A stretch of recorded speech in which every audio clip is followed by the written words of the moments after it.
everyone, and welcome to episode 1 of Prim's playlist. Because it's our first episode, let me introduce myself. My name is Prim. I've been a K-pop mashup producer for over 4 years now. One day, when I was looking through some new music videos, I noticed that there were a lot of songs that weren't getting nearly as much love as they deserved. So, in each episode of this podcast, I'll go through channels like 1TheK and Super Soundbugs, looking for 5 underrated pieces of music uploaded on 5 consecutive days. Then, in reverse chronological order, I'll use my mashup expertise to compare them to songs and artists you already love, so you can check out new music that fits with your own taste. There's also going to be a mystery segment before the end of the show, so get hyped! Before we start though, just a quick disclaimer. I'll be playing each song in the background of my review, but it'll be distorted. This is because the point of this podcast is to bring attention to underrated music, not to distribute or upstage it. Playing a distorted version of a song should give you an idea of what it sounds like, while still encouraging you to check out the original song on its intended platform. Sorry for the long intro, everyone. It's episode 1 though, so there was a lot to cover. Without further ado, let's hear the first song. The first song we've got today is I Love Your Dog by indie soloist EB, coming in at a little over 2.8k views on Super Soundbugs. Right away, I love this song almost as much as EB apparently loves your dog. It's incredibly happy-go-lucky and upbeat and bouncy, like it pretty much sounds like how it feels when you're walking through a park and a dog comes running up to you. That's really the only way I can describe it. The song's relatively simple, especially with the chorus melody, but it's got a funky bass line and this video game-ish synth chime sting to keep it fun. And of course, Evie's clear, high voice blends with the instrumental perfectly, even when she slips into her harsher tones in the second verse. If you like Fruity by Hyolyn, Every Day I Love You by Vivi and Hustle from Luna, or Primero by Kisum, you'll love EB's single I Love Your Dog. It has a similar upbeat vibe that'll really get you in the mood to get out there, soak up the sun, and say hello to some dogs. Out of these 3 though, it reminds me the most of Primero, so if there are any Kisum stans listening, go check out I Love Your Dog. Let's take a look at song number 2. Alright, here we've got Anti-River by solo singer and rapper JIWOO, which is currently at 31,500 views on 1TheK. The first thing I notice about this song is how it almost sounds like it's being played underwater. Most of the instruments are playing lower notes, and even the snare drum kind of sounds low and muffled. JIWOO's voice is then put through a distortion filter, which still muffles his voice to kind of match everything else, but it keeps the higher tones, which fills out the song's mix. When combined with the slower tempo and the somber melody, all these effects make the song almost sound like it's drowning.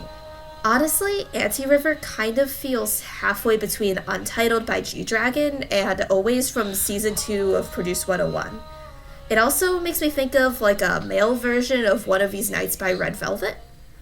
Honestly though, I'd mostly recommend this song to fans of those videos where they edit songs to make them sound like they're playing from another room.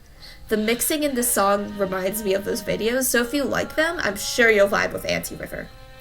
How about we move on to song number 3? Coming in at 96k views on 1TheK, here we've got Hip by Trot singer SOO CHAN.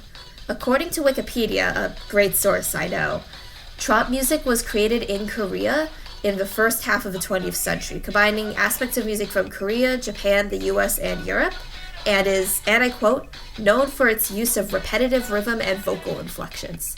I definitely hear the Trot influences in this song. Instead of defined verses and choruses, it feels like it's constantly repeating one chorus broken up by instrumental segments. In fact, the only part that sounds like a verse, air quotes, doesn't even last 20 seconds. But honestly, I really like it. Even though the melody's repetitive, the instrumental changes up enough to make up for it, and it gives enough of a modern synthy feel to pull the song out of its 20th century influences and into the modern day. Plus, SOO CHAN's Trot vocals are seriously addicting to listen to. Honestly, this song reminds me of Gangnam Style, or Gentleman, basically any song by Psy that got memed to death in the West. It also gives off vibes of like a happier version of old school YG Entertainment songs. Or if you're a girl group nerd like me, the instrumental will take you back to Thumbs Up by Momoland minus the electro swing influences. So if you like any of those songs, especially Gangnam Style, I'd highly recommend Hip. Next song, please.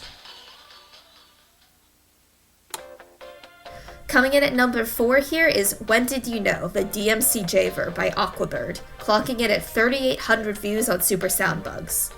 Honestly, I couldn't find much information about Aquibird. I can't even tell if Aquibird refers to just the singer, or like the collab between the singer and the music producer, like in the J-pop group Gardadelia. Thanks to YouTube comments though, I know that DMCJ refers to DJ Magic Cool J, Aquabird's music producer. And let me just say, I love their style. They make some really interesting choices with their instruments, making use of some really funky, smooth, detuned electric piano tones and bubbly synths that keep the song like chill despite its upbeat tempo. And the singer, whether they be Aquibird themselves or like one half of Aquibird, has a similarly smooth and bubbly voice that complements his instrumental perfectly.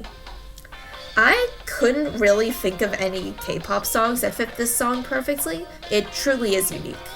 It has the detuned synths and interesting texture of And You by ID, but the retro feel of Cherry's Jubilees by Yukika also comes in there. I don't know if I pronounced that right. Really, the music it reminded me most of was actually the soundtrack to the web series Petscop, especially its level 2 theme, but that isn't even K-pop.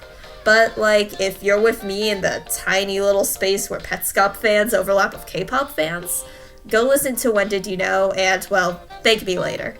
Last but not least, song number 5. Closing us out at number 5, we've got I Was Wrong by singer-songwriter Lam See, currently with a little over 10,500 views on Stone Music Entertainment. The first thing that hit me about this song is how clean it sounds. The guitar is crisp, the bass is clear as day, and the downtempo drum beat is perfectly mixed. This gives it a very different feel than the distorted effects in Anti-River, which definitely completely justifies me including 2 separate ballads on this podcast, don't question it, okay. I was also struck by how the song is entirely in English, which you don't see too often in K-pop, especially in original versions of songs. Usually that's reserved for like a separate English version. After that, I got lost in the chorus's weird chord progression and how the melody enhanced that weirdness in the best way possible. It's still in my head. The more we try to grasp. All in all, a solid ballad. In my opinion, this song definitely has a lot of similarities to Monster by Henry, especially its English version. It also reminds me a bit of some of Aquibird's more chill tracks, and even a little bit of the English version of Zombie by Day 6, though a lot less energetic. So if any of you out there are Henry, Aquibird, or Day 6 fans looking for a new ballad, check out I Was Wrong. Wow, 5 songs done already. Time really flies when you're checking out new music. Now, I've said earlier that we'd be doing a mystery segment right about now. Let's solve this mystery by spinning the wheel of segments. And the segment is BSide Spotlight. In BSide Spotlight, instead of looking at new songs by underrated artists, we'll be looking at older, underrated B-side tracks by more popular artists. After all, a lot of B-sides don't get enough love. Today, let's give some of that love to Curiosity, an underappreciated B-side track on LOONA's album XX. Now, Curiosity sounds a lot like Butterfly, the title track on its same album, but there are some distinct differences that really make it stand out. Curiosity's instrumental is sparser, with emphasis put on percussion and small synth sings, unlike Butterfly's more filled-out instrumental. The percussion also has a higher tone and less reverb than those iconic, deep, echoey snares in Butterfly. The vocal melody is a bit more slow jam than dramatic ballad, reminiscent of Sweet Crazy Love by LOONA's Odd Eye Circle subunit. And just to throw in a wild card if you're not as familiar with LOONA, the voice-like synth stings throughout Curiosity remind me a lot of that synth during the chorus of More and More by Twice. So if you're a fan of LOONA's like high-concept soft girl crush music along the lines of Butterfly, I'd highly recommend listening to Curiosity. It's quickly becoming my favorite song on the XX album. So that's it for episode 1 of Prim's playlist. If you enjoyed this episode, please go check out the original songs. Go to bit.ly/PMP capital _EP lowercase _1 the number for a YouTube playlist filled with all the tunes I talked about today. And while you're there, please subscribe to our official YouTube channel at bit.ly/PMP capital _sub lowercase. And if you want to support this podcast even more, plus get special bonuses, donate to our Patreon at bit.ly/PMP capital _donate lowercase. Our podcast is a proud member of Studio 16. If you enjoy our podcast, support us for free by joining our Discord server at discord.gg/6 capital R lowercase xw capital MG lowercase f.